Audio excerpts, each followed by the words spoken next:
오랫동안 지구인들은 오래전부터 역사 전반에 걸쳐 달에 관한 많은 이론들을 받아들였습니다. 먼저 그중 하나는 현재 달의 한 면만 계속해서 보고 있다는데, 일부 과학자들은 아주 오래전 달이 지구 주위를 도는 것보다 더욱 빠르게 축을 중심으로 회전하던 때가 있었다고 주장합니다. 그때에는 달 표면 전체가 지구에서 보였지만 그것은 오래가지 못했다는 것이죠. 그들의 학설에 따르면 달은 형성이 되었을 때 지구에 너무나 가까워 오늘날 지구 주위를 도는 정지궤도 위성의 궤도보다 낮았고, 표면적으로는 불과 25,000km 정도 떨어진 곳에 있었을 수도 있다고 합니다. 그래서 그처럼 짧은 거리에서는 조성력이 매우 크기 때문에 지구의 중력으로 인해서 달의 자전이 급격히 느려진다는 이론이었죠. 하지만 그러한 일은 너무나 빨리 일어나 달이 형성된 지 약 1억 년 만에 이미 달이 지구에 고정되어 한쪽 면만 보이고 있는 셈이라고 하는 것입니다. 그러나 우리가 알고 있는 것과 실제로 다른 사실은 달이 완전히 한쪽 면만 완벽하게 보이고 있다는 것은 아니라는 것입니다. 과거 제임스 매커시라는 사람이 거의 1년 동안 보름달을 촬영한 일련의 사진을 보면 마치 춤을 추는 듯한 달의 가장자리 윤곽이 살짝 보이는데, 이를 통해서 달 표면의 약 59%를 볼 수 있다고 합니다. 그리고 이러한 것을 일컬어 해방이라고 부르기도 하는데, 궤도 경사, 이심률, 그리고 지구 회전에 따른 관찰자의 상대적 위치 변경 등의 여러 가지 다른 조건들이 없다면 항상 동일한 50%의 달의 모습을 볼 수 있다고 하는 것입니다. 그러나 언젠가 달이 점점 더 멀어지고 있다는 주장처럼 실제로 그 여파가 미칠 정도가 된다면 현재 조석 고정의 힘이 점차적으로 약해짐에 따라 달이 다시 회전하기 시작하는 때가 올 수도 있는 걸까요? 이제 또 다른 이야기로는 달에 토끼가 산다는 것인데, 흥미롭게도 불교와 아메리카 원주민 민속을 포함하여 전 세계 다양한 전통에 나오는 전설들에서 달에 사는 토끼 이야기를 담고 있었습니다. 이들의 조상들로부터 쭉 내려오면서 후손들에게 공유되었던 신화는 전설로 내려오는 달에 있는 사람이나 또는 무언가에 대한 이야기처럼 생각할 수 있습니다. 과거 1969년 아폴로 11호가 달에 착륙하기 직전에 휴스턴에 동정하는 동양의 이야기를 농담으로 언급한 적이 있는데, 우주선 승무원들에게 이렇게 말했습니다. 오늘 아침 아폴로 관련 헤드라인 기사 중에 큰 토끼를 안고 있는 사랑스러운 소녀를 찾아달라는 기사가 있었습니다. 그러자 사령부의 마이클 콜린스는 알겠습니다. 우리는 반이거를 주의 깊게 관찰할 것입니다. 라고 대답했던 것이죠. 이처럼 농담으로 말했지만 고대인들은 달로부터 온 존재들에 대한 이야기를 늘상 해왔었고, 어쩌면 그들은 그곳으로부터 온 누군가를 만났던 것은 아니었을까요? 그런데 한편으로 우리는 실제로 달에 가본 적이 없다는 이야기도 있습니다. 여러분도 이미 잘 아시듯 수많은 사람들이 말도 안 돼 라며 빈정대는 말들과 함께 실제 사진인지 그래픽 작업인지는 모르지만 압도적인 증거처럼 보이는 것이 수도 없이 많습니다. 하지만 일부 사람들은 그러한 증거처럼 보이는 것이 일부는 진짜 사진이지만 정작 중요한 부분이나 결정적인 것은 결코 보여주지 못하고 그럴싸한 CG와 함께 말로만 떠드는 단지 대중을 속이기 위해서 조작된 것이라 생각하는 경우가 의외로 많습니다. 그리고 아폴로의 달 착륙 또한 과거 연출된 비디오를 찍어 눈속임을 위해서 과거 냉전 시절의 눈속임을 위한 산물이라는 등 여러 가지 책략을 사용하여 나사가 아폴로 달 착륙을 조작했다고 믿고 있습니다. 이러한 주장을 하는 사람들은 우주 비행사가 달에 도착하고 그들이 일을 마친 후 다시 안전하게 집으로 돌아갈 수 있을 만큼 당시 기술이 충분히 발전하지 않았다고 주장하는 것이죠. 예를 들어 그들의 주장 중 한 가지를 들자면, 아폴로 11호 승무원이 달 표면에 꽂았던 성조기가 펄럭이고 있었던 것은 달처럼 진공 공간의 장소에서는 절대로 가능하지 않은 모습이라는 점을 포함하여 몇 가지 스튜디오에서 찍은 속임수에 대한 드러난 징후들을 지적하고 있습니다. 어쨌거나 둘 중 누군가는 거짓을 주장하는 것일 텐데, 먼저 실제로 달에 갔다면 그곳에 성조기가 펄럭였다는 것은 달이 우리가 알고 있는 것처럼 진공 공간에 있는 것이 아니라 바람과 공기가 있는 대기권 내에 존재한다는 것을 의미할 수도 있습니다. 이와는 반대로 과거 냉전 시절 각자 자국의 기술적인 우세를 나타나기 위해서 달 착륙을 가짜로 조작한 것이라면 당시 촬영했다는 모든 달 관련 영상이 나사 기록 보관소에서 도난을 당했다든지 또는 당시 사막에서 촬영한 관계자가 폭로한 일들이 모두 조작에 관련된 것이기 때문에 실제로는 달에 가지 못했다라는 결론이 나오게 될 수도 있는 것입니다. 따라서 이것은 달에 실제로 갔든 안 갔든 간에 성조기가 달에서 펄럭였던 것은 곤란한 일이 되어버린 것이죠. 하지만 이에 관련하여 여러 가지 해명을 하는 주장들도 있는데 그것은 여러분 각자 판단해 보시기 바랍니다. 그런데 이러한 이야기 말고도 나치가 달에 기지를 가지고 있었다는 이야기도 있습니다. 제2차 세계대전 이후에 독일 우주 비행사들이 자신들이 비밀리에 만든 우주선을 타고 달에 가서 그곳에 극비시설을 세웠다는 소문이 돌은 적이 있었습니다. 게다가 어떤 사람들은 아돌프 히틀러가 당시 자신의 죽음을 속이고 지구를 떠나 어디론가 갔는데 그 중 한 곳이 바로 달이었으며 바로 그곳 지하에 있는 은신처에서 그 자신이 남은 여생을 살았다고 추측하기도 했던 것입니다. 그리고 이러한 이야기는 1947년 뉴멕시코주 로스웰 근처에서 발생한 유명한 사건을 포함한 비행 접시 목격 사건들과도 연결이 됩니다. 결국 나치의 UFO 개발 프로그램 주장 사이에서 일어난 일들이 남극, 로스웰, 달기지 등의 많은 이야기들과 서로 연관성이 그려질 수 있는 것이었습니다. 그러던 중 이와 함께 또 다른 이야기가 있었으니 여러분들도 들어보셨을 달은 속이 빈 우주선이라는 주장이었습니다.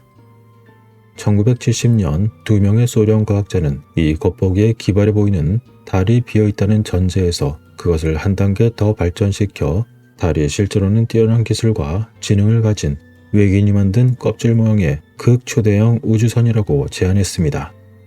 게다가 천문학자들에 따르면 밀도가 높은 핵이 없다면 질량과 중력장을 유지할 수 없기 때문에 달은 분명 전체에 관한 수수께끼임에는 틀림없다는 의견을 내기도 했던 것이죠. 그렇다면 달의 진실은 무엇일까요? 정말로 자연적인 지구의 위성이며 태양이 없는 시간에 지구를 비춰주는 신의 축복일까요? 아니면 고대부터 지구를 관리하던 지극히 고도의 기술적인 존재에 의해서 만들어진 지구의 생태계가 변하는 모습을 지켜보고 그것을 관리하기 위한 인공적인 커다란 장치 중 하나일까요? 하지만 여기서 또 다른 것과 관련된 이야기에서는 달에 외계인이 살고 있다는 이야기가 있습니다.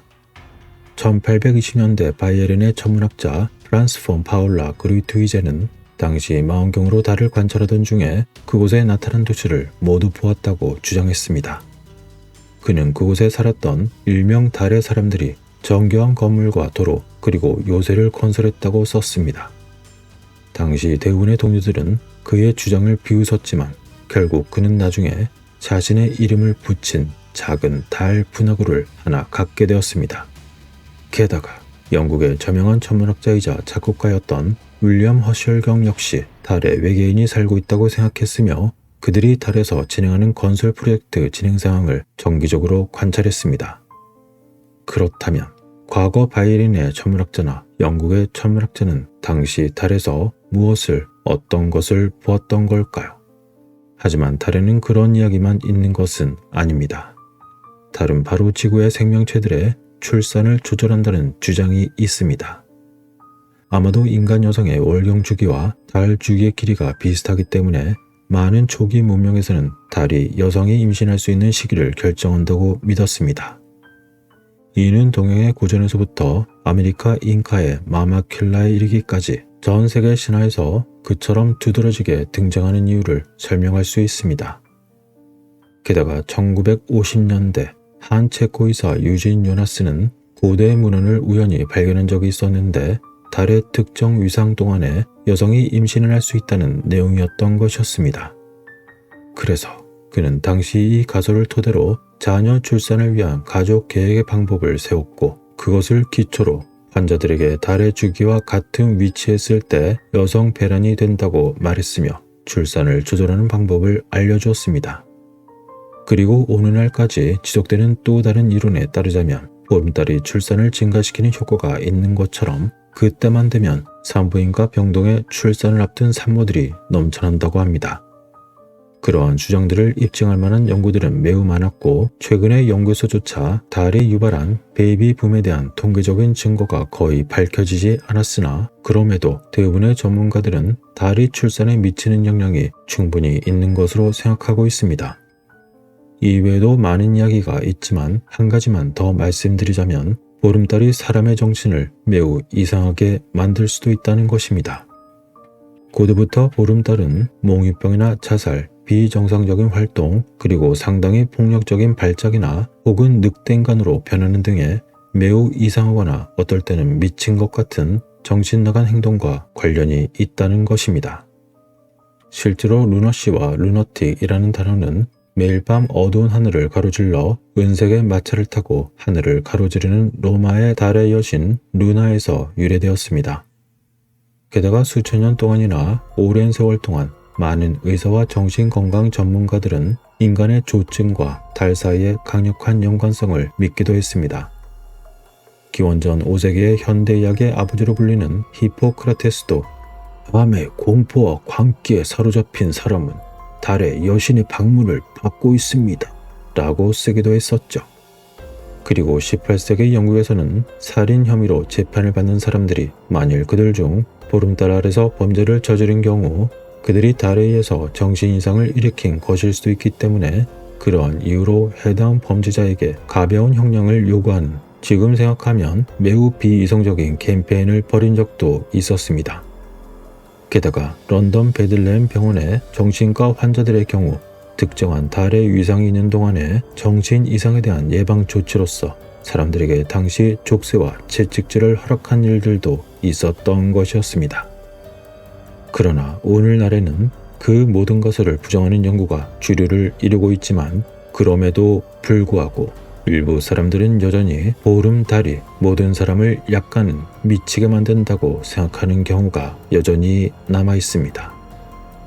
어쩌면 달에서 누군가 특정한 주파수를 쏘기라도 하고 있는 걸까요? 여러분의 생각은 어떠신가요?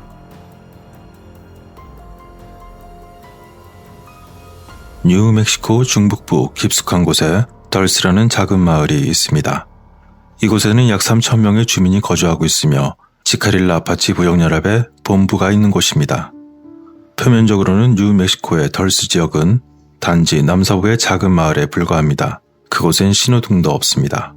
하지만 가장 기이한 소문에 따르면 이 작은 마을은 상상할 수 없는 실험과 기술이 있는 거대한 지하시설의 뚜껑일 뿐이라는 것입니다.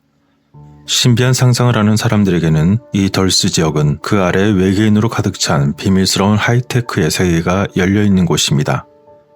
일반적으로 볼 때는 작고 보잘것없게 보일지는 모르지만 1980년대 이르로 덜스는 소위 외계인에 대한 이야기와 지하터널에 대한 소문 그리고 이와 관련된 음모론에 대한 논란의 중심에 있는 장소였습니다. 그런데 과거 물리학 박사이자 UFO 조사관이었던 폴 베네비츠는 덜스 근처에서 외계인이 점유하고 있던 지하기지를 발견했다고 주장한 적이 있었습니다. 그는 물리학 관점에서 이 지역 주변의 소에 대한 절단이 외계 개입의 결과라고 확신하게 되었습니다. 그런 다음 그는 수상한 메시지를 주고받기에는 너무 작은 마을이었던 덜스 근처에서 이상한 전자신호를 포착하기 시작했다고 했습니다. 그리고 이러한 신호가 지하로부터 하늘 높은 곳을 향해 쏘아졌다고 주장하기도 했습니다. 이에 따라 그는 외계인의 통제 계획과 관련된 그의 광범위한 지하기지 네트워크와 관련한 그들의 음모가 있다고 주장했던 것이죠. 그 후 그의 이야기는 매우 빠르게 퍼져나갔고 덜스 기지를 둘러싼 혐의에는 이러한 외계인에 의한 인간 납치도 포함이 되었습니다. 또한 그는 외계인이 유전 조작을 포함한 첨단 기술 개발에 참여하고 있다고 주장했으며 이는 모두 외계인 계획의 일부라는 것이죠. 이곳이 괜히 뉴멕시코 북부의 로스웰이라고 불린 것이 아니었던 것이었습니다. 이러한 덜스 기지의 존재에 대한 첫 번째 주장은 1930년대로 거슬러 올라갑니다. 1970년대에 전직 뉴멕시코주 경찰 요원이었던 게이브 발데즈가 그 지역에서 설명할 수 없는 소에 대한 절단 사건을 기록하면서 주목을 받기 시작했습니다. 이러한 외계인이 개입했다는 소문은 발데즈가 인터뷰에서 다음과 같은 말을 함으로 해서 더욱 증폭이 되었습니다. 그곳에는 소를 절단해서 죽인 자들이 그 어떤 증거물도 남기지 않았습니다. 검고 조용하고 정교한 우주선의 목격과 함께 죽은 암소 내부의 태아도 발견이 되었습니다. 그런데 그 태아는 송아지의 태아가 아니었습니다. 그것은 마치 인간이나 원숭이 또는 개구리처럼 보였습니다. 뭐라고 딱 부러지게 말할 수 없는 이유는 그것에 머리뼈가 하나도 없었기 때문이죠. 온통 물로 가득했습니다. 라고 말했던 것이죠. 여기서 그가 말하려던 것은 과연 무엇이었을까요? 절단된 소들이 어쩌면 외계인 아기를 품고 있었다는 것일까요? 그리고 한편 덜스의 전직 경찰관이었던 팀 앤더슨은 1990년대 후반에 덜스에서 미확인 비행체를 보았다고 주장했습니다. 그것은 계곡 전체를 밝히고 바위 속으로 사라졌습니다. 나는 눈을 비비며 다시 보았고 내가 정말로 그것을 본 것일까 하고 생각했습니다. 라고 그는 말하기도 했습니다. 이러한 이야기가 있는 덜스 지역은 지구상에서 지하기지가 있다고 믿어지는 유일한 장소가 아니며 가장 악명이 높은 곳 중 한 곳입니다. 그런데 음모론자들에 따르면 지하기지는 미국, 호주, 남극대륙 및 남미 전역에 걸쳐 주요 활성 전초기지와 함께 전 세계에서 발견된다는 것이죠. 이러한 이론은 지하에 있는 각각의 기지가 다른 기지에 연결되도록 하는 일련의 채널을 통해 서로 연결되어 있다고 가정하고 있습니다. 그리고 이 터널 중 하나는 수세기 동안 서구 문명을 통제해왔던 바티칸 아래에 활성화된 기지로서 서로 연결되어 있다는 주장도 있었습니다. 이와 같은 주제에 관련하여 방대한 정보가 조금씩 표면화가 되어 매우 다양한 주장이 나오게 된 것입니다. 하지만 이처럼 이상하게 들릴 수도 있는 모든 것들이 정말 사실일 수 있을까요? 초자연적인 현상에 대한 다채로운 주장은 덜스 지역에서 여러 세대에 걸쳐 사람들로부터 전해져 왔습니다. 미국 정부에 고용된 전직 엔지니어였던 필립 슈나이더. 그는 인간과 외계인 간의 잔인했던 전투에 대해 이야기를 했습니다. 그는 1979년 당시 매우 높은 수준의 보안 인가를 받고 덜스의 비밀 지하기지를 건설하는 것을 도왔다고 주장했습니다. 그리고 그는 그곳에서 60명 정도의 인간을 죽게 만든 지하 외계인과의 전투를 목격했다고 말했습니다.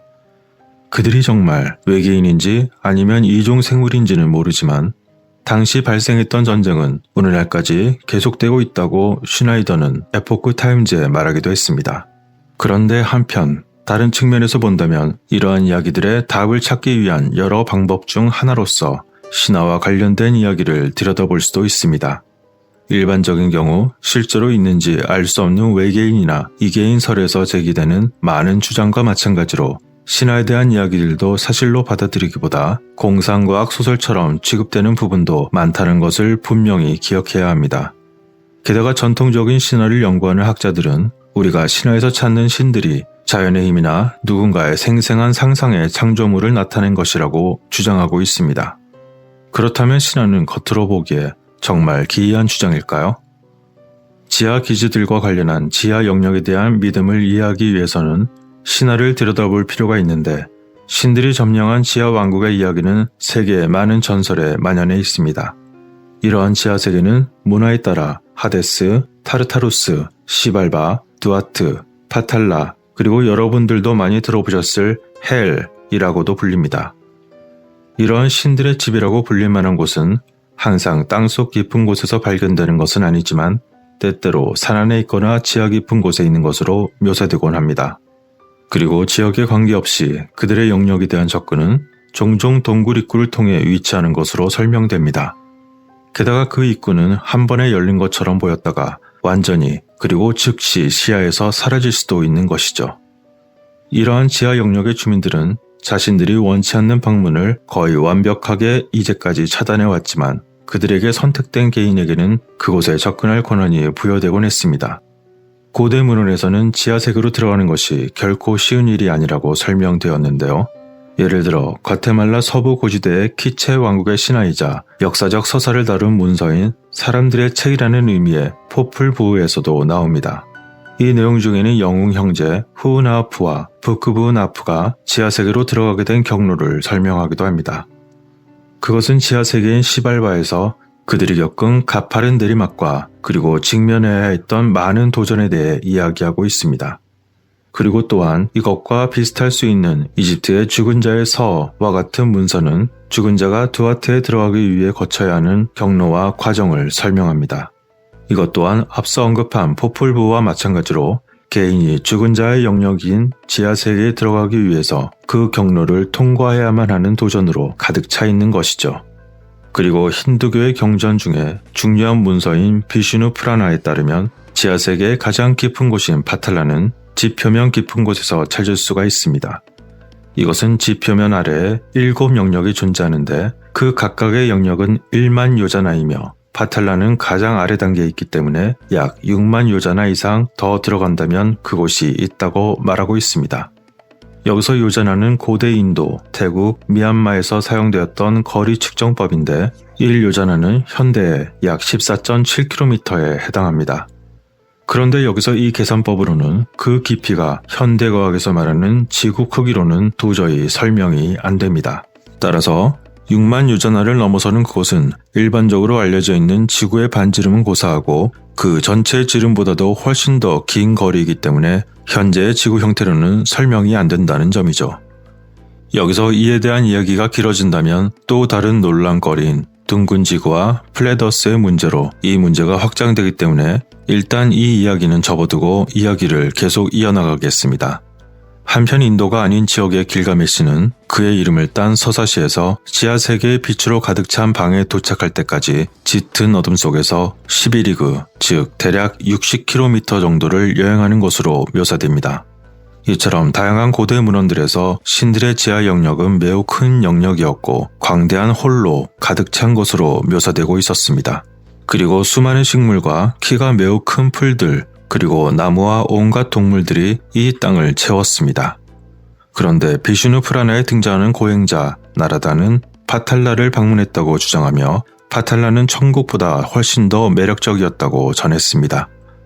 여기서 파탈라는 발 아래, 즉 지상 차원의 아래에 있는 우주의 지하 영역을 나타내며 화려한 보석과 아름다운 숲 그리고 호수로 가득 찬 곳으로 묘사되고 있습니다.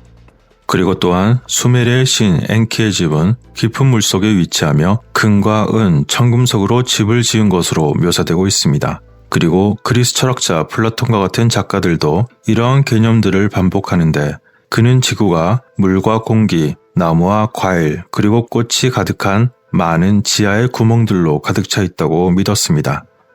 이처럼 신들의 지하 또는 수중의 집에 대한 유사한 설명들은 많은 신화를 통해 흩어져 있던 것이죠. 그런데 놀랍게도 플라톤은 이 지하에 비어있는 세계들이 지하 수로에 의해서 서로 연결되어 있다고 계속 말하고 있습니다. 하지만 이러한 지구 표면 아래에 있는 터널을 언급한 것은 플라톤이 유일한 것은 아닙니다. 예를 들어 잉카의 전설은 지하 도시들의 상호 광대한 터널 네트워크에 대해 이야기하고 있습니다. 피사로와 스페인 정복자들이 페루에 들어갔을 때 그들은 잉카의 황제 아타우알파를 납치하여 그의 몸값을 위해 붙잡고 있었습니다.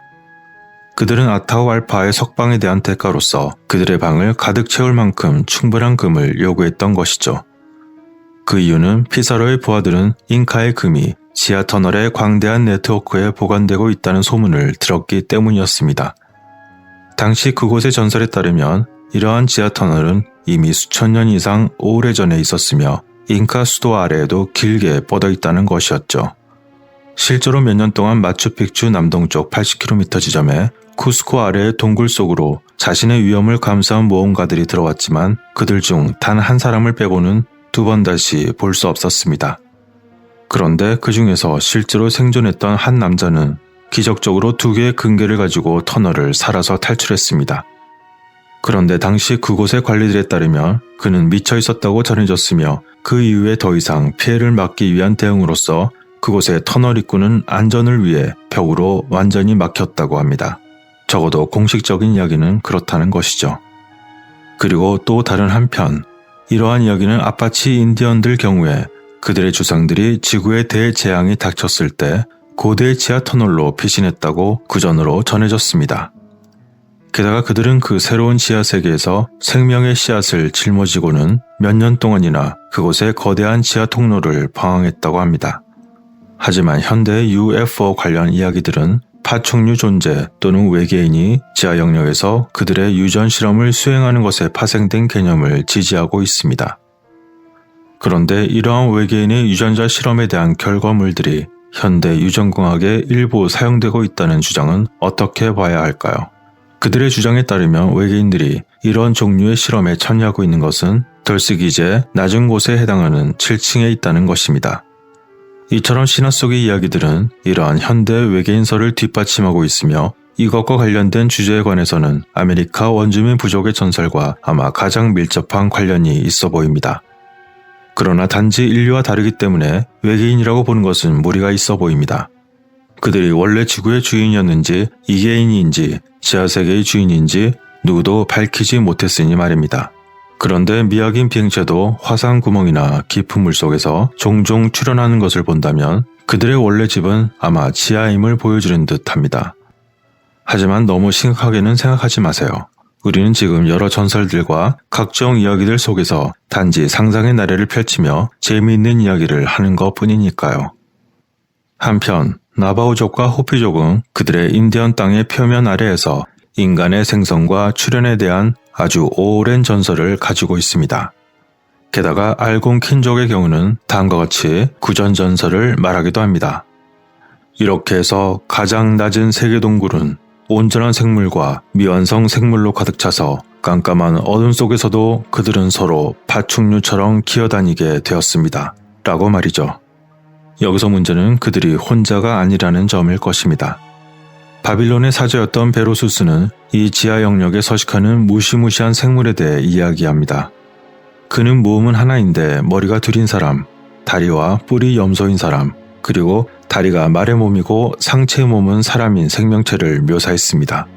이것은 다시 말해서 매우 다양한 동물의 팔과 다리가 서로 결합된 생물이 있었다는 것이죠. 일부 긴밀한 보고에 따르면 이러한 유전 실험이 바로 그 문제 덜스 기지의 가장 낮은 단계에 있는 파충류 그룹에 의해 수행되고 있다는 것입니다. 이러한 덜스 기지의 정고위 보안 책임자였던 토마스 카스텔로는 그 기지가 일반적으로 사람들에게는 자연적인 동굴로 보여지지만 실제로는 7층의 지하시설이라고 증언하기도 했습니다. 카스텔로는 당시 보안 책임자였지만 그곳의 기원에 대한 것은 알 수 없었다면서 그는 이 동굴이 아마 우리 지구의 먼 과거에 다른 종족에 의해서 사용되었던 것이라고 생각한다고 말했습니다. 한편 힌두교의 우주론에서 나가는 한때 지구에 살았지만 위대한 신 브라흐마는 그들을 바다 아래 그리고 파탈라라고 불리는 지하 영역의 7층에 살도록 보냈습니다. 그리고 수메리 신화의 에레시키갈은 지하 세계에 도달하기 위해서 여러 개의 관문을 통과해야만 했습니다. 또한 아즈텍의 전설에 따르면 깃털 달린 뱀 케찰코아틀은 아즈텍의 지하 세계인 믹틀란으로 가서 자신의 피와 이전 종족의 뼈로 인류를 창조했다고 했습니다. 이처럼 신화 전반에 걸쳐 인류를 창조하는 행위는 항상 특정 그룹의 신, 다산의 신과 관련이 있었습니다. 이전 세계에서 다산과 관련한 신은 전통적으로 자연에서의 파충류나 양서류로 묘사되었으며 예술에서는 사람과 물고기 그리고 사람과 뱀이 섞인 모습으로 나타나곤 했습니다. 이러한 이야기들과 관련하여 일부 음모 이론가들은 렙탈리언의 목적이 현생 인류인 우리들을 통제하고 권력을 지배하는 것이라고 주장하고 있습니다. 이것은 매우 강력하고 영향력 있는 사람들을 포함하는 엘리트 그룹에 의해 조직된 음모이기도 합니다. 일부는 이 엘리트 그룹의 일부 구성원이 실제로 유전적으로 서로 관련이 있다고 주장하는데요. 그들의 목표는 지상의 모든 남녀노소를 불문하고 그들의 은밀한 의지에 복종하도록 하는 것이었습니다. 렙탈리언은 또한 지구상의 인구를 줄이려고 하며 캠트레일, GMO가 들어간 음식, 인공 바이러스와 같은 무기를 사용하여 인구를 줄인다는 비난을 받고 있기도 합니다. 통제하기에는 지구에 살고 있는 사람들은 너무 숫자가 많다는 것이죠. 그런데 이러한 주장과 관련된 신화를 살펴보면 지구에서 인구를 줄인다는 생각은 현대적인 개념이 아니라는 것을 알 수 있습니다. 예를 들어 아트라하시스의 수메르 서사시에서 우리는 신들이 그렇게 하는 이야기를 발견할 수 있습니다. 이것은 메소포타미아 신화 중 대홍수 서사시인데 아트라하시스는 그 이야기에서 주인공이며 왕입니다. 이 신화에서는 인간이 창조된 지 1200년 후 지구에 거주하는 사람들의 수가 너무 많이 늘어났다는 것이죠. 게다가 인간들은 너무나 무질서하고 혼돈스러운 데다가 그들이 내는 소음은 하늘의 신이었던 엘릴의 잠을 방해했고, 따라서 엘릴은 인구를 줄이기 위해 역병을 보내기로 결정했던 것이죠. 이것은 잠시 동안 효과가 있었던 듯 했지만 또 다른 1200년이 지나면서 인구는 다시 증가했고, 엘릴은 다시 한번 인간들이 내는 문제들 때문에 골머리를 앓게 되었습니다. 그래서 이번에는 그 수를 줄이기 위해 천둥비의 신 아다드에게 비를 막아달라고 부탁하여 엄청난 가뭄으로 긴 시간 동안 전 세계가 고통을 겪었습니다. 하지만 그럼에도 불구하고 인구는 계속 증가했고, 또다시 1200년이 더 지나자 이제 인간들의 폐해는 더 이상 엘릴이 감당할 수 없을 정도로 커졌습니다. 그래서 그는 이러한 문제를 줄이기 위해 신들에게 자연이 베푸는 모든 선물을 보류하라고 말했습니다. 그 후 이 자연이 주는 선물이 6년 이상 동안 계속 금지되었고, 문서에서 설명하는 것처럼 지구 사람들은 생존을 위해 서로를 잡아먹는 식인풍습으로서 그 수가 줄어들게 되었습니다.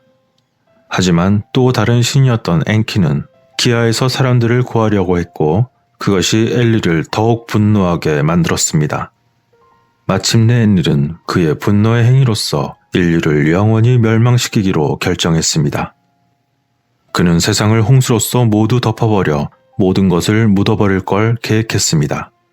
그러나 엔키는 다시 한번 이 일에 개입하여 인류를 완전한 전멸에서 구했습니다. 그는 아트라시스에게 곧 다가올 홍수에 대해 경고하면서 그 자신과 그의 가족을 구하기 위한 배를 만들라고 말했습니다. 이러한 흥미진진한 신화들은 우주에서 우리가 차지하고 있는 위치에 관한 진실을 추구하는 여러 주장을 뒷받침하는 데 적합할지도 모릅니다. 그런데 이러한 이론의 창시자들이 신화를 근거로 한 추측이었는지, 아니면 직접적인 경험인지, 아니면 다른 무엇이었는지는 판단하기 어렵지만 여러분 각자의 판단에 따라 서로 다를 것입니다. 그러나 분명한 것은 외계인 또는 이계인에 대한 연구자들이 밝혀내고 있는 많은 정보가 고대로부터 우리에게 전해 내려오는 신화 그리고 전설들과 매우 유사하다는 점일 것입니다. 오늘 이야기의 시작이 되었던 뉴멕시코의 덜스 기지에 관한 이야기는 신화적 전설을 기반으로 하지는 않았습니다. 그렇지만 만일 신화가 이러한 주장을 뒷받침하고 있다면 먼 과거의 이야기가 사실에 근거할 수도 있다는 것은 부정할 수 없을지도 모릅니다.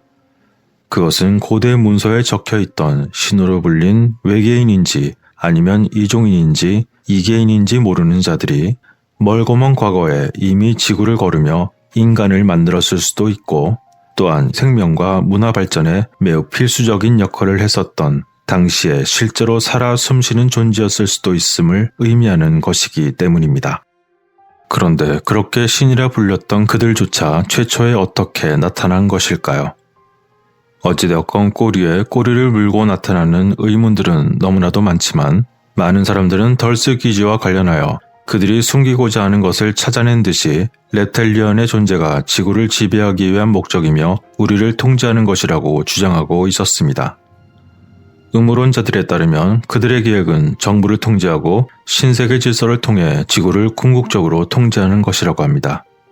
티나미 루일, 스님의 그버더빌, 지보넨 컬스와 같은 비밀 조직을 통해 시꺼먼 정보와 연결되는 관계가 있다는 것인데, 게다가 이들과 덜스 주민들 사이에 암묵적인 비밀스러운 동맹에 대한 이야기도 있었습니다. 그런데 실상 그들은 새로운 세상 질서에 관련한 매우 세밀한 계획의 일부로서 진실을 거짓처럼 그리고 거짓을 진실처럼 보이게 한 후에 그 혼란을 틈타 진정한 목적에 다가서고 있을지도 모릅니다. 그들이 숨기고 싶어하는 것처럼 보이게 하지만 실은 그들이 의도적으로 퍼뜨리고 싶어하는 이야기이기도 하다는 것을 아마 이제는 아시는 분들도 있을 겁니다. 수많은 상징들과 공연한 소문들 모두 그들이 스스로 드러낸 것일 수도 있다는 것이죠. 자, 이렇게 할 건데 이제 어떻게 할래? 할 수 있다면 해보렴 이라고 전하고 싶은 것처럼 말이죠. 항상 먼저 조금이라도 언질이나 힌트를 주고 그 계획을 보란듯이 실행하는 것은 이제는 관례처럼 되고 말았습니다. 끝으로 전 세계적인 흐름을 보면 그 윤곽을 보실 수 있습니다. 현재 진행형인 세계적인 피해들 그리고 발생한 지 얼마 안 되는 세계적 이슈들은 모두 무관하지 않을 것입니다. 얼핏 생각하기에 매우 사소한 이유로 시작된 그 일들은 그저 핑계처럼 보이기도 합니다. 원하는 결과를 얻기 위해 그 트리거를 끝까지 당기려는 자들과 다시 안전핀을 채우려는 자들의 싸움이 될 것처럼 보이지만 결국 과거처럼 그들 의도대로 갈 것입니다. 말은 그럴싸하게 평화를 외치는 사람들도 실제로 그것에 직접적으로 달려들어 적극적인 태도를 보이지 않는 것은 감이 좋으신 분들은 이미 알고 계실 것입니다. 현실적으로만 본다면 시급한 문제는 외계 기지냐 아니냐 하는 것이 아니라 현재 진행 중인 사안이 어느 선에서 멈출지 그것이 관건입니다. 뭐라고 딱 꼬집어서 구체적인 이름이나 제목을 말씀드릴 수 없는 점을 양해 바랍니다.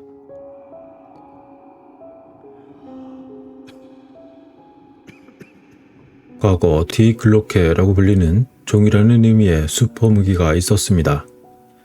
이는 1급 비밀로 알려진 과학기술 장치 또는 비밀무기 또는 분더와페라고도 불렸습니다. 여기서 분더와페란 제2차 세계대전 중 일부 혁명적인 슈퍼무기를 지칭한 그들만의 용어였습니다.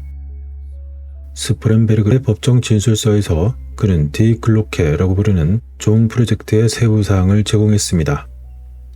그는 종을 둘러싼 의문들을 설명하면서 비밀 프로그램의 기술적인 세부사항을 외부 세계에 공개하지 못하도록 했다고 법정에서 인정했습니다. 그와 함께 수십 년 동안 디글로케에 대한 소문이 여기저기에서 흩어져 왔었습니다. 일명 종이라고 불리는 이것은 제2차 세계대전 중에 개발한 우주를 이용한다고 주장하는 UFO와 유사한 공작물을 말하는 것입니다. 당시 지상에서 자신들의 비밀 임무를 수행할 수 있는 첨단 기술을 개발했다는 증거가 점차 늘어나고 있었으며 새로 등장한 문서와 개인 인터뷰들은 비밀 우주 프로그램에 대해서 이야기했습니다. 기술을 통해 당시 일명 디글로케 디자인을 사용하면 지구 너머로 여행할 수도 있다고 했습니다. 독일 우주 프로그램의 핵심이었던 종은 지구 기반 UFO 기술 개발에 매우 중요한 역할을 했을 수 있습니다. 달과 화성 그리고 아마도 황소 자리에서 가장 밝은 동시에 밤하늘 전체에서 14번째로 밝게 보이는 항성인 알데바란 태양계를 방문했다고 주장하는 사람들은 자주 이러한 디글로케를 언급했습니다. 이 물체는 지구 궤도 너머로 지속적인 비행을 할 수 있다는 우리에겐 당시 알려지지 않았던 에너지원을 가지고 있었다고 전합니다. 이 에너지 기술은 전 세계에 알려지지 않았지만 무려 1세기 이상 전에 시작된 당시 독일의 비밀 우주 프로그램의 핵심적인 요소였다는 것입니다. 소문이 끊이지 않고 나오는 분더바페라고 부르는 이 슈퍼 무기는 넓은 바닥과 상대적으로 좁은 윗면을 가진 마치 교회 종과 비슷한 모양을 가졌기 때문에 그러한 이름을 얻었습니다. 목격자들은 그것의 높이가 12에서 15피트 정도이고 폭이 대략 12피트라고 말하고 있습니다. 이러한 디글로케에 대한 지식이 있다고 주장하는 사람들은 라이트 메탈이라고 불리는 더 가벼운 금속들과 함께 매우 단단하고 무거운 금속으로 제작이 되었다고 말하고 있습니다. 또한 이 목격자들은 디글로케의 설계자들이 과산화 베릴륨과 과산화 토륨도 당시 사용했다고 말합니다. 그렇다면 그들은 그것을 가지고 무엇을 했을까요? 그것은 종 모양의 비행체 주변에 대략 490피트에서 660피트 사이의 그 영역 내에서 어떠한 특수한 효과를 가지고 있다고 말했습니다. 어떤 사람들은 그 영역 내에서 동물 조직 내에 어떠한 결정이 형성이 되고 식물 물질이 기름진 물질로 분해가 되며 젤리와 또는 혈액 분류 같은 도무지 설명할 수 없는 일들이 그 영역에서 발생했다고 주장합니다. 더욱이 그러한 디글로케는 세럼 오이오 또는 제럼 오이오로 알려진 액체 연료로 구동된다고 하는 것이죠. 내부 증인에 따르면 연료가 점성이 있고 밀도가 높아 끈적끈적한 질감을 가진 색깔은 벨벳색 또는 젓갈색이라고 설명합니다. 이와 관련한 연구가였던 헨리 스티븐스를 포함한 일부 연구가는 이 액체가 실제로는 적색의 수은이라고 주장했습니다. 그리고 제럼 오이오는 고속으로 회전하는 큰 역회전 실린더에 배치가 되었고 고속 회전과 고전화 튜브가 서로 결합이 되어 물체를 상당한 높이와 상당한 속도로 이동시키는 반중력의 추진력을 생성했다고 합니다. 음모 이론을 선호하는 역사가들은 이 디글로케가 데어리즈라고 부르는 거인이라는 의미를 가진 시설에 보관이 되었었다고 주장합니다. 그러한 데어리즈는 체코 국경에서 차로 이동할 수 있는 거리에 있는 벤스르라우스 광산 근처에 위치해 있다고 하는 것이죠. 앞서 말씀드린 야곱 스프렌베르그의 진술서에 따르면 이 디글로케는 작동 시 쉿, 쉿 하는 소리와 함께 윙윙 거리는 소리를 내었던 고도로 발전된 기술이었다는 것이었습니다. 그는 그 소리 때문에 그의 동료들이 이 디글로케를 벌집을 뜻하는 독일어인 데어 비넨스톡이라고 불렀다고 언급했습니다. 그러나 이러한 디글로케 존재에 대한 증거는 스프렌베르그의 진술로 끝나지 않았습니다. 많은 음모 이론가들은 19세기 후반의 예술가인 찰스 델샤우의 그림을 이 디글로케의 초기 존재에 대한 추가적인 증거로 지적하고 있습니다. 반중력 물체에 대한 당시 델샤우의 그림 모형은 실제로 제2차 세계대전 중에 이 디글로케가 배치되기 훨씬 전에 이미 이에 대한 지식을 엔지니어가 가지고 있었다는 증거이자 표시일 수 있다고 했습니다. 일부는 델샤우의 그러한 그림이 바로 그가 이론으로서 초지능을 가진 외계인과 당시 접촉했다는 증거라고 주장하기도 했습니다. 델샤우라는 예술가는 디글로케 프로젝트 이전에 매우 상세한 해당 이미지를 그렸을 뿐만 아니라 탐사를 위한 항공기의 설계를 구축했던 그룹인 저먼 소노라 에어로클럭 콜렉티브의 일원이었습니다. 델샤우의 예술적인 기술은 곧 오늘의 주제인 디글로케라고 불리는 종과 매우 동일하게 보였던 것입니다. 만일 델샤우가 이러한 그림을 단지 하나만 완성했다면 그것은 우연이라고 하면서 그냥 어깨를 으쓱할 수도 있었겠습니다만 그는 디글로케와 놀랍도록 유사한 수백 개의 물체를 이미 그렸던 것이었습니다. 그리고 이러한 종 모양 비행체 기술을 믿는 사람들은 종종 다음과 같은 여러 저자의 많은 저술을 지적하기도 합니다. 위코브스키는 현대 폴란드 작가이자 편집자이면서 군사 기자였는데 2003년 그는 슈퍼목에 대한 진실이라고 번역되는 그의 책 프라우다 분더바페를 출판했고 이 책에는 종 모양의 공작물에 대한 자세한 설명이 포함되어 있습니다. 위코브스키의 책은 결국 디 바의 위버 디 분더바페라는 제목으로 재인쇄되었습니다. 위코브스키는 그의 글에서 미래의 UFO 기술을 종이라고 불렀습니다. 그리고 그는 1997년 스프렌베르그의 기밀 기록을 검토하면서 종의 증거를 처음 발견했다고 보고했습니다. 그는 또한 폴란드의 정보 커뮤니티에서 일했던 익명의 개인으로부터 문서를 받았다고 말했습니다. 또한 7명의 초기 디글로케 프로젝트 엔지니어 중 5명이 테스트 중에 사망했다고 보고하기도 했던 것이죠.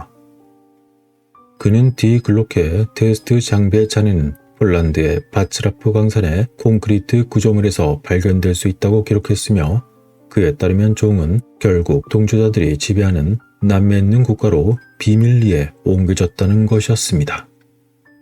그런데 한편 군사 기자였던 니쿡은 장군이었던 한스 캄로와 미국 관리관의 합의에 따라 그 종이 결국 미국으로 이송되었다고 주장했던 일이 있었던 것입니다. 군사 기자였던 쿡은 종에 대한 위코브스키의 출판물의 내용을 확장하여 자신의 저서인 제로 포인트를 위한 사냥에서 자신의 의견과 연구를 추가적으로 제공하기도 했습니다.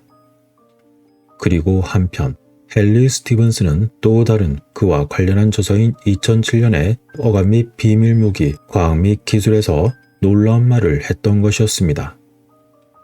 그 내용은 기존 수은에 유체 화합물이 포함되어 있지 않기 때문에 종 모양 비행체에 동력을 공급하는 데 사용된 보라색 색상의 연료의 정체는 다름 아닌 바로 적색의 수은이라고 썼던 것이죠. 스티븐스는 또한 오토 첸리의 이야기를 들려주었는데 그는 10대 시절에 그렉 루베에게 종으로 여겨지는 장치 위에서 오목광 거울을 활용한 특수한 제3국 기술에 대해서 이야기하기도 했던 것이었습니다. 그리고 또 다른 언급으로는 짐 마스와 조셉 페러를 포함한 많은 다른 작가들이 있었는데 그들의 출판물에서 디글로케에 대해서 언급했으며 종종 이러한 분더밥해 또는 기적의 장치라고 불리는 것을 자유에너지 및 반중력 연구와 서로 연관시켰던 것입니다. 그렇다면 그 많은 지원과 추측을 남기는데 이 디글로케는 제2차 세계대전 이후 도무지 어디에 있었으며 어떻게 되었을까요? 많은 음모 이론가들은 당시 막판에 이러한 디글로케 같은 비밀 장치들을 북극권 그리고 남미 그리고 남극으로 옮겼다는데 서로 동의하고 있습니다. 이는 말이 종 모양이지 옆으로 넓적하게 만들면 여러분들도 많이 보셨을 우리에게 매우 익숙한 비행 접시 모양과 상당히 일치하는 것입니다. 일부 이론가들은 지도자들이 제2차 세계대전 이후 수년에 걸쳐 UFO 기술을 개발하고 채널링을 통해서 외계 존재들과 서로 소통함으로써 비밀 우주 프로그램을 계속 지속했다고 전하고 있습니다.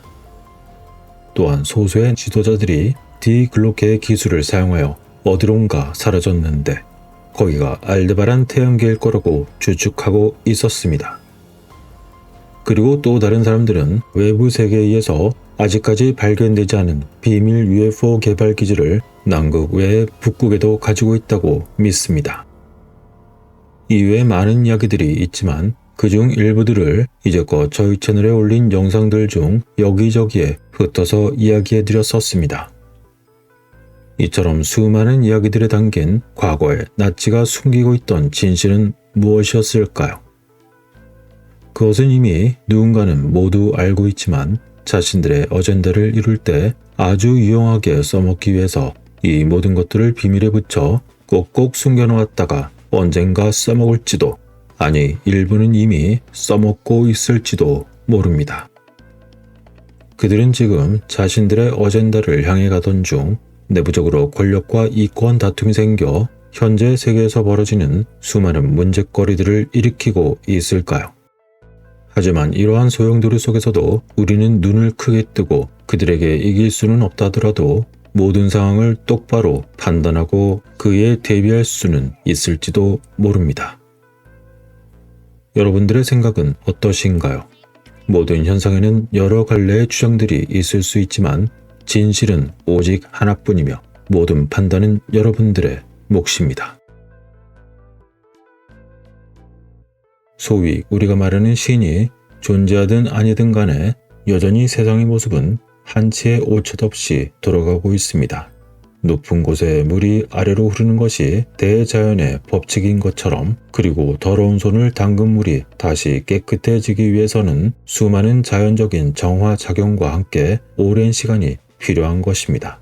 결국에는 어떤 이의 큰 잘못은 아주 오랜 동안, 그리고 어떤 이의 작은 잘못은 짧게라도 대자연의 법칙이 벌어지듯이 반드시 그 대가를 겪어야만 할지도 모릅니다.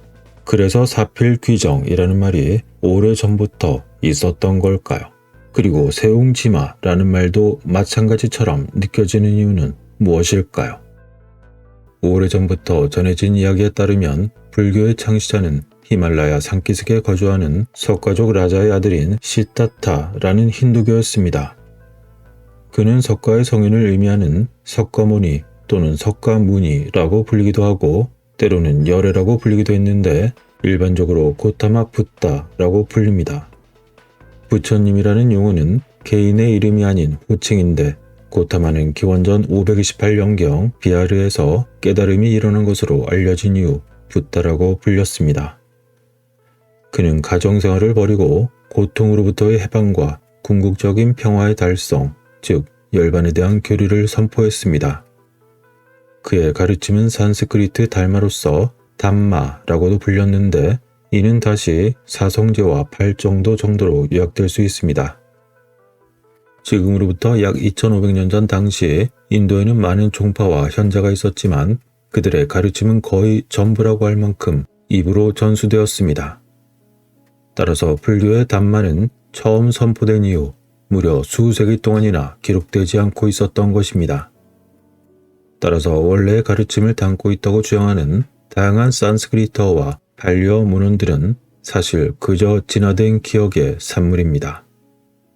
그래서 자연적으로 서로 다른 해석들이 생겨나지만 그중 어느 것이 원래의 말씀이었는지는 확실히 정하는 것은 불가능합니다. 당시 직접 말씀을 전해 들었던 제자가 모든 것을 단어 하나하나 기억하는 초인간적인 천재였다면 가능할지도 모르지만 당시에 녹음하는 기회가 있어서 나중에 들으며 고스란히 그것을 기록하지 않는 이상 그 이후에 전해지고 또 전해지는 과정에서 단 한 번이라도 기억력이 낮은 사람에 의해서 전해졌다면 과연 무슨 일이 일어났을지 끔찍한 것이죠. 게다가 그것을 받아들이고 구두로 전해진 내용을 수백 년이 지난 시점에서 기록한 사람의 지적 능력과 이해도의 한계 내에서 그것이 전달되었을 것이 분명하기 때문에 그 또한 아찔한 일입니다.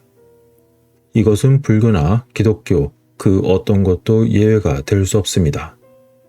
어쨌건 그래서 당시 부처님은 어쩌면 아주 간단한 가르침을 주었지만 그것이 수백 년간 구전으로 옮겨지면서 그 본질을 이해하지 못한 제자들에 의해서 원래 말씀에 비하여 어처구니 없을 정도로 사족이 붙은 것은 아니었을까요?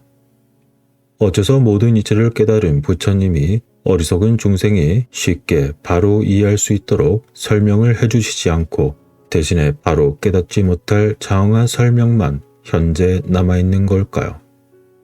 마치 먹으면 코를 뚫는 고추냉이처럼 본질을 꿰뚫는 말씀보다는 두리뭉실한 이야기들로 마치 깨달을 능력이 있다면 깨닫고 아니면 말고식으로 전해지고 있는 걸까요? 이런 형태는 비단 부처님 말씀만이 아닙니다. 예수님 말씀을 비롯하여 그 어떤 종교적 문헌이나 기록도 마찬가지입니다. 누군가 당시 그들을 따라다니면서 펜과 종이를 들고 그 즉시 받아 적은 사람이 있다면 모를까. 신의 전능한 힘으로 그 말씀을 정확히 기록할 초인간적인 기억력을 부여했다는 증거는 그 어디에도 없습니다. 어쨌건 확실한 것은 이처럼 불교에서도 바탕에 깔린 철학이 당시 유행했던 사상들과 많은 공통점을 갖고 있다는 점입니다. 그것은 현대의 자연학교 운동과도 어느 정도 유사하게 보입니다. 오래전 힌두교의 의식으로부터의 불교의 이탈은 그때 상황에선 독특한 혁신이 아니었습니다. 그리고 승려 집단을 창설하는 것에도 기존에 비해서 새로운 것이 없었습니다. 이미 여러 종파가 닭발승으로 조직되어 있었고 정기적으로 모여 대중들에게 가르침을 선포하는 것이 이미 관습처럼 확립된 시대였습니다. 그리고 초기 불교도들은 이러한 친숙한 패턴을 따랐습니다. 물론 그들은 기존의 패턴에 일부 수정을 가했고 그 중에서도 한 가지 특징은 일부 종파에서 실행되는 엄격한 금욕을 거부했다는 것입니다. 그리고 부처님 시리즈라고 할 만한 불교 승가의 규칙에 대한 6세기 기록도 없을 뿐만 아니라 그것이 새로운 가르침이라고 주장하지도 않습니다. 전통에 따르면 고타마는 간격을 두고 때가 되면 나타나는 모두 동일한 교리를 가르치는 일련의 부처님들 중 한 분일 뿐이라는 것이며 그러한 이야기가 이전에도 여러 번 발표되었었습니다. 따라서 고타마 앞에 나타난 부처님들도 이미 여럿이 있었는데 그중 24명의 이름이 기록되어 있습니다. 해당 숫자와 이름은 뒤늦게 만들어낸 것일 수도 있지만 그 존재에 대한 믿음에는 의문의 여지가 없습니다. 그리고 결국 붓다의 죽음 이후 그의 종교는 한동안 번성했다 쇠퇴할 것이라고 믿었던 것이죠. 그리고 그러한 종교가 점차 잊혀진 후에 어느 순간 새로운 부처가 나타나 잃어버린 담마, 즉 진리를 설법한다는 것입니다. 과거 서기 4세기에 한 불교 종파는 고타마를 거부한 일이 있었습니다. 그리고 고타마 대신에 그 이전에 세 분의 부처님을 숭배했습니다. 그들은 특히 그들 중 한 사람이었던 가샤파를 존경했고 실제로 정통파와 함께 그의 무덤으로 가서 숭배에 동참했습니다. 이런 사실에 비춰볼 때 부처님의 가르침 중 상당수가 이미 고타마가 살았다고 믿었던 시대 이전에도 있었고 그 당시에도 여전히 존재했을 가능성이 상당히 높습니다. 그들은 모두 축복받은 자라는 칭호를 가진 매우 특출난 형자의 것으로 여겨졌을 것입니다. 그리고 여기에 더해서 나중에 고타마가 가르친 내용이 포함될 수 있을 것이었습니다. 사실 고타마라는 이름은 매우 흔한 이름이었습니다. 그리고 또한 그것은 신화적인 연관성으로 가득 차 있습니다. 게다가 초기 불교도들에게 알려진 또 다른 고타마도 있었는데 그는 별도의 승단을 장시하기도 했습니다. 그렇다면 이제까지 전해진 고타마들의 다양한 말과 행동들이 사실은 어느 한 사람의 것이 아닐 수도 있다는 것이 될 수도 있을까요? 기원전 250년경 불교 운동이 활발하게 일어날 당시 훌륭한 불교 신자로 여겨졌던 아쇼카 왕은 동시대 독실한 불교 왕들처럼 습관적으로 자신을 신들의 기쁨이라고 불렀는데 여기서 신의 기쁨이 아니라 신들이라는 표현을 썼습니다. 마치 이동하는 모래와 같은 불교 전통이라는 표면적인 측면에서 볼 때 붓다는 초기와 후기 전통에서 전해진 신들의 존재에 대한 완전한 믿음을 가진 상태에서 이야기한 것으로 표현됩니다. 그리고 한편으론 희생 제물로서 붓다가 표현되기도 했었고 다른 한편으로는 전체 부족에게 고대의식을 엄격히 준수하도록 규정하는 그러한 붓다로 표현되기도 했습니다. 또한 붓다는 그의 교단을 모든 계급에게 공개하고 동시에 브라만이라는 이름을 그의 아랑과 성인들에게 명예를 주는 용어로 쓰인 것으로 표현되기도 했습니다. 그리고 브라만들은 그의 가장 뛰어난 제자들 중 하나였습니다. 부처님이 가르침 전체를 전달했다는 원칙에 따르자면 확실히 부처님에게서 나오지 않은 많은 가르침도 그분에게서 나온 것이 됩니다. 하지만 그의 가르침으로 제시된 철학의 대부분은 기존의 상키아 체계와 매우 동일하며 그 뿌리는 불교 이전의 것으로 인정됩니다. 그럼 여기서 이제 질문해야 할 것이 있습니다. 불교에서의 어떤 교리가 특별한 것이었습니까? 라는 질문 말입니다. 하지만 불교에서 말하는 카르마는 이미 공유하고 있던 공동의 재산이었습니다. 올바른 마음이 희생보다 우월하다고 주장하는 것은 아니지만 그것은 브라만교 안팎을 막론하고 불교 이전의 자이나교의 주요한 교리였습니다. 다양한 종파의 많은 스승들이 행해왔던 베다와는 별개로 불교는 구원에 이르는 길을 추구하는 것, 더러움은 부정한 음식에서 오는 것이 아니라 악한 행위와 말과 생각에서 나온다는 것, 이것이 이전 부처님들에게서 유래했다고 관련 저술가들은 말하고 있지만 불교는 스스로의 자제와 금욕 그리고 많은 것들을 포기함으로써 그를 통해 평화를 추구하는 것이 아닙니다. 그것은 이미 수많은 사문들과 이전의 모든 부처님들의 탐구였던 것이죠. 고행을 통해 얻는 것보다 더 높은 지혜가 있다는 관점도 그 역시 불교 이전의 것이었습니다. 브라만이 아닌 사람도 수행을 통해서 종교적인 축복을 얻을 수 있다는 그러한 교리는 아니었지만 사회적 지위가 낮은 남성과 노예에게도 열려 있었습니다. 실제로 불교 초기에는 엄격한 카스트 분리가 확립되지는 않았었습니다.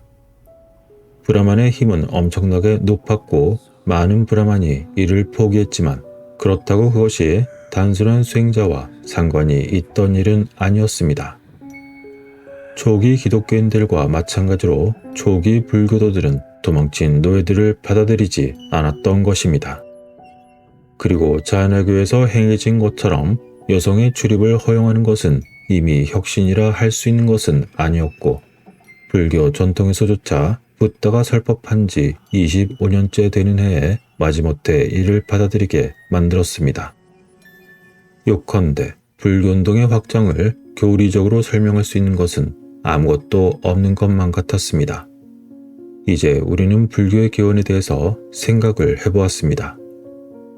하지만 생애에 위대한 교단을 세운 것처럼 놀라움으로 여겨지는 법불은 곰곰이 생각할수록 점점 소실점으로 움츠러들듯이 느껴지는 것은 무슨 까닭일까요? 그렇다면 혹시 석가모니는 존재는 했으나 오늘날 사람들이 생각하는 그러한 모습의 존재로서는 비현실적인 걸까요? 어쩌면 이 교단은 아마도 베다를 포기한 결과로서 스스로 합리주의에 빠졌을 수도 있는 그러한 금욕적인 브라만들 사이에서 유래되었을지도 모릅니다. 이러한 생각에 대해서 반론을 제기하는 분들도 많을 거라는 걸 잘 알고 있습니다. 하지만 이는 단순한 저의 의문일 뿐이며 단지 왜 그렇게 많은 학자들이 불교의 기원을 둘러싼 석가모니 이전의 수많은 우화와 믿을 수 없는 역사들을 인정하면서도 여전히 석가모니가 전했다고 하는 말씀들을 모두 그의 신적인 능력과 초월적인 깨달음의 결과라고 믿는지 바로 그것을 의아하는 것이 합리적일 수도 있다는 것입니다. 대개 사람들은 모든 종파에는 창시자가 있었다는 주장으로 자신들의 믿음을 정당화합니다.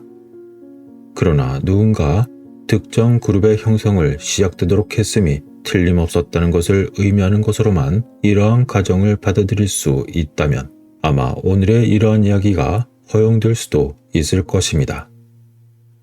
어쨌건 오늘 여러분과 함께 생각한 것은 모든 종파의 가르침이 갑자기 나타난 주목할 만한 인물의 새로운 가르침에서 유래한다는 점은 분명히 사실이 아니라는 것입니다. 우리가 살펴본 바와 같이 붓다를 깨달은 자라고 의미를 정의했던 이단적인 브라만주의자 그룹이 있었을 가능성이 높습니다. 그럼에도 불구하고 역사적인 인물로 여겨지고 있는 붓다는 바울 서신에 나오는 살해된 예수와 같은 그러한 인격을 획득하기 전에도 이미 많은 붓다들이 있었던 것이었습니다. 따라서 붓다에 대한 핵심은 일반적인 브라만 개념에서 이미 붓다가 있었다는 것입니다. 심지어 석가모니가 왔을 때 많은 사람들이 서로 나는 부처다 라고 말하며 온 사방을 뛰어다녔다고 전해지는 이야기도 있습니다. 이러한 근거로 가장 그럴듯하게 합리화된 형태의 부처의 형상은 어쩌면 비역사적이라 할 수도 있는 걸까요? 그렇다면 이는 복음이신 예수님도 그럴 수 있는 걸까요? 각각의 그림은 1차 신의 창조가 그 뒤에 이어서 2차 신의 창조에 그 자리를 내준 시기에 종교적인 정신들이 어떻게 신화를 만들어냈는지를 보여줄지도 모릅니다. 신화적인 과정은 이전의 신들이 농업과 예술, 그리고 의학과 법률, 그리고 문명을 창시했다고 믿었던 것처럼 종교적, 도덕적 사상을 창안해야 하는 그러한 가르침을 주는 신에 대한 갈망을 충족시켰습니다. 불교는 기독교와 마찬가지로 전통적인 기원의 관점에서 볼 때 아쉬운 점이 많을지도 모릅니다. 버마의 경우에 불교는 기독교가 했던 것보다 더 높은 윤리로서 국민 저변의 삶을 형성하는 데 더 많은 일을 했다는 것이 인정됩니다. 그러나 아이러니하게도 그것이 발생한 인도에서는 완전히 무너졌습니다. 그 이유는 그 자리에 부활한 다신교를 세운 브라만교회에서 전복되고 말았던 것이죠. 가르침을 주는 신들의 출현에 대한 우리의 자연주의적 견해에서 본다면 모든 그리스도와 그들의 교리를 형성한 것은 어쩌면 순전히 인간의 열망처럼 보일 수도 있습니다.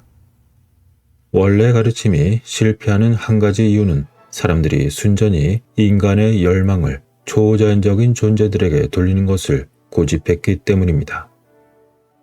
그리고 그 신성한 가르침을 준 선생님 신에게 윤리적으로 숭배하도록 그리고 따르도록 배운 사람들은 아이러니하게도 윤리적으로 생각하는 법을 배우지 못했습니다. 마치 과거 수많은 비윤리적 일들이 벌어진 것이 하나의 예가 될 것입니다. 그렇게 불러일으키는 열망들은 허위적이고 언어적이며 게다가 감정적이기 때문에 진정한 사고와 경험을 통해서는 어쩌면 영원히 도달할 수 없을지도 모릅니다.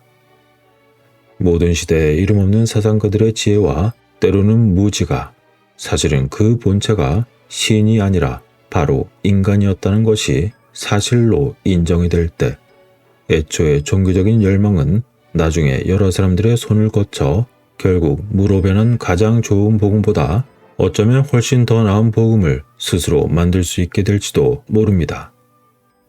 그들은 그것을 다시 하늘에서 온 계시로서 여길 수도 있지만 어쨌끔 처음 것보다는 더 나을 것입니다. 이제 이야기가 길어져 끝으로 그 유명한 산은 산이요 물은 물이로다 라는 말은 성철 스님이 하신 것으로도 유명한데, 이는 과거 정원 유신선서의 법어이기도 했지만 그도 역시 이전에도 이미 있었던 비유를 쓴 것이었습니다. 따라서 애초에 누가 먼저 한 것인지 그 기원이 불분명한 말이라는 것입니다. 하지만 그 기원을 이야기하고자 하는 것이 아니라 이 말이 의미하는 것은 과연 무엇인가 하는 것입니다. 이에 대해서는 수많은 해석들이 존재하고 있는데, 현재 불교 전문가들이라고 일반적으로 말하는 사람들이 자주 쓰는 가장 대세적인 해석으로는 일체가 텅 빈 하나의 자리, 우주 만물이 이름은 다르나 그것은 본래 둘이 아니다 라는 의미라고 보는 것입니다. 그리고 여기서 추가적으로 마음이 복잡하면 산은 산으로 안 보이고 물은 물로 안 보인다는 것인데, 이는 집착 없는 마음으로 그리고 평온한 마음으로 있는 그대로를 보라 라는 그런 의미로 해석되고 있습니다. 그런데 이것이 진정한 그 의미가 될 수 있는 걸까요? 그리고 이처럼 하나의 화두를 애초에 모호하게 표현할 필요가 있었던 걸까요? 여기서 산은 산이요 물은 물이다 라는 말을 애초에 꺼낸 사람이 모든 사물과 이치를 깨닫고 난 뒤에 남긴 것이라면 그것을 진법으로 받아들일 수는 있지만, 만일 예를 들어 어떤 두 사람이 산길을 지나다 이 산은 왜 이리 험난하고 힘든가 하고 묻자 그 옆에 사람이 이봐 산이니까 그렇지 하고 말했다면, 그러다 그렇게 그들이 산을 넘자 또다시 강이 나타나 허허 하필 강이 또 나타나서 이 강은 못 건너가겠네. 이 강은 왜 이리 깊고 넓은가 하고 말했더니 마침 또 그 옆 사람이 이보게 강은 강이네 하고 그렇게 두 사람이 말했던 것이 바로 그 유래가 되었던 것이라면 어떨까요? 이처럼 어떤 세상의 이치나 만물을 깨달으려면 모든 것들에 대한 관찰과 있는 그대로의 본질에 대한 이해도 중요하겠지만, 어쩌면 우리는 본질에 대한 것을 실제로는 놓치고 있는지도 모릅니다. 그렇다면 깨달음을 얻는 본질은 과연 무엇이며, 그리고 자칭 타칭에 깨달았다고 주장하는 사람이라도 그가 진실로 깨달은 것인지 과연 누가 알고 그것을 확정할 수 있는 걸까요? 만일 그가 죽었다가 3일 만에 되살아나 하늘로 공중부양을 해서 올라가는 모습을 모든 사람들에게 분명히 보여줄 수만 있다면 그것이 확정된 걸지도 모르지만, 그것을 보았다는 기록은 예수님 관련 이야기에서밖에 남아있는 것이 없습니다. 하지만 그러한 기적은 그 이후로 2000년이 넘도록 어디에서도 실제로 확인할 수 없었고, 현재 가장 높은 종교적 권위에 있다는 신의 대리자 교황님들은 그분들의 역대적인 취임과 퇴임 그리고 죽음 이후에도 단 한 번도 작은 기적 하나도 어째서 일으키지 못하는 걸까요? 아무리 11조를 낸다 해도, 매번 성체를 받아먹는다 해도, 아무리 불법 경전을 외우고 매일 절에 가서 절을 한다 해도 그것을 전문적으로 직업이나 평생의 목표를 삼는 사람조차 어째서 그 결과가 한 번도 드러나지 않는 걸까요? 동서를 막론하고 수많은 종교와 신들이 있지만 그들의 흰 겨루기는 아무런 의미가 없을지도 모릅니다. 그러나 분명한 것은 이러한 종교나 믿음의 역할이 어쩌면 진실에 가까워지기 위한 하나의 도구였을지도 모릅니다. 과연 세상의 진실은 무엇일까요? 우리가 사는 세상에 종교가 좋은 목적이든 나쁜 목적이든 간에 존재하는 이유는 어쩌면 보이지는 않지만 그것과 우리와의 연결을 위한 사전 준비 작업을 위해서 대자연적인 측면에서 안배되었던 도구일 수도 있는 걸까요? 과거 수천 년 전에 누군가 남긴 문서에 있던 말이 생각납니다. 신은 악을 막을 능력이 없는가? 그렇다면 그 신은 전지전능하지 않다. 신은 악을 막을 능력은 있지만 의지가 없는 것인가? 그렇다면 그 신은 악하다. 신이 악을 막을 능력과 의지 둘 다 있는가? 그렇다면 어째서 악은 존재할 수 있는가? 신은 악을 막을 능력과 의지가 둘 다 없는 것인가? 그렇다면 어째서 그를 신이라 불러야 하는가? 라는 내용이 불현듯 생각이 납니다.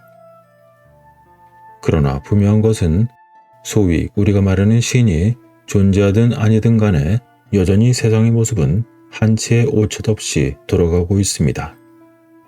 높은 곳에 물이 아래로 흐르는 것이 대자연의 법칙인 것처럼, 그리고 더러운 손을 담근 물이 다시 깨끗해지기 위해서는 수많은 자연적인 정화작용과 함께 오랜 시간이 필요한 것입니다. 이렇듯 단지 돈과 권력만을 위해서 대중들을 이용하고 질 나쁜 상과 거짓된 말과 행동을 통해서 당장에 뭔가 이득을 얻은 것처럼 보이는 것들은 결국엔 마치 대자연의 법칙처럼 물이 다시 평행을 유지하는 과정을 겪으며 위에서부터 아래로 떨어지는 것처럼 결국에는 어떤 이의 큰 잘못은 아주 오랜 동안, 그리고 어떤 이의 작은 잘못은 짧게라도 대자연의 법칙이 벌어지듯이 반드시 그 대가를 겪어야만 할지도 모릅니다. 그래서 사필귀정이라는 말이 오래전부터 있었던 걸까요? 그리고 세웅지마라는 말도 마찬가지처럼 느껴지는 이유는 무엇일까요? 이제 서서히 새천년의 시대로 변하는 시기에 놓여 있습니다. 따라서 기존의 종교들 또는 신념들이 새로운 대체제를 찾고 있는 듯이 세상이 점차 변화해가고 있으며, 오늘날 혼돈의 상황들은 그 과정들을 여실히 보여주고 있습니다. 물론 그것은 양자 컴퓨터와 극단적으로 머리가 좋은 일부 사악한 인간들에 의해서 지속적으로 그러한 계획들이 재차 수정되면서 결국은 진행될 것이지만, 그것은 결코 대자연의 법칙을 거스를 순 없을 것입니다.